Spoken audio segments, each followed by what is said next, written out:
حضرت ابراہیم علیہ السلام نے دعا کی، رب ہب لی من الصالحین، اے اللہ مجھے ایک نیک اور صالح بیٹا عطا فرما۔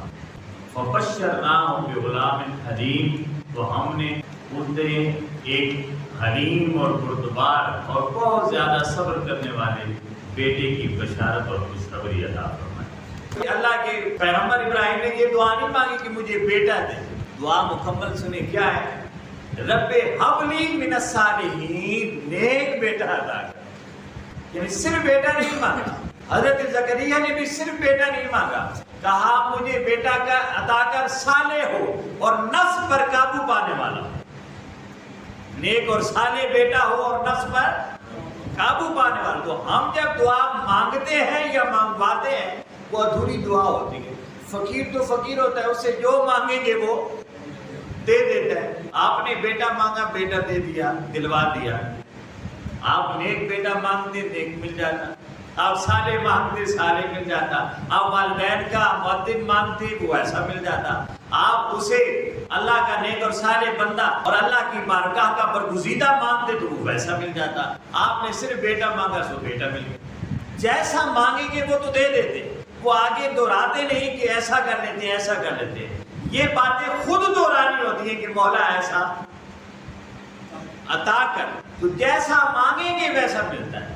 تو ہماری دعائیں قبول تو ہو جاتی ہیں، مگر کیونکہ دعا کے آداب نہیں آتے اور مانگنے کا طریقہ نہیں ہے کہ جو چیز مانگ رہے ہیں اسے کس طرح مانگیں اور کیسے مانگیں، کب دعا مکمل ہوتی ہے۔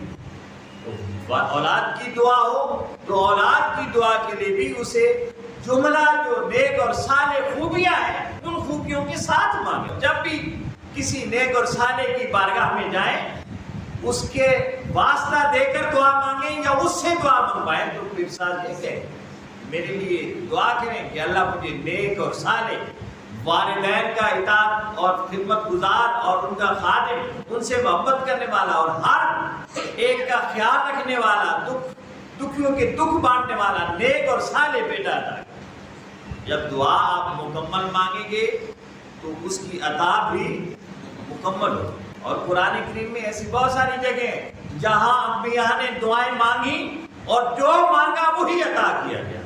اب حضرت ابراہیم علیہ السلام نے دعا مانگی، جب خانہ کعبہ کو تعمیر کر لیا، خانہ کعبہ کو تعمیر کر لیا تو دعا کیا مانگی، ربنا وابعث فیہم رسولا منہم یتلو علیہم آیاتک ویزکیہم ویعلمہم الکتاب والحکمہ۔ یہ چار چیزیں مانگی، یہ چار چیزیں مانگی۔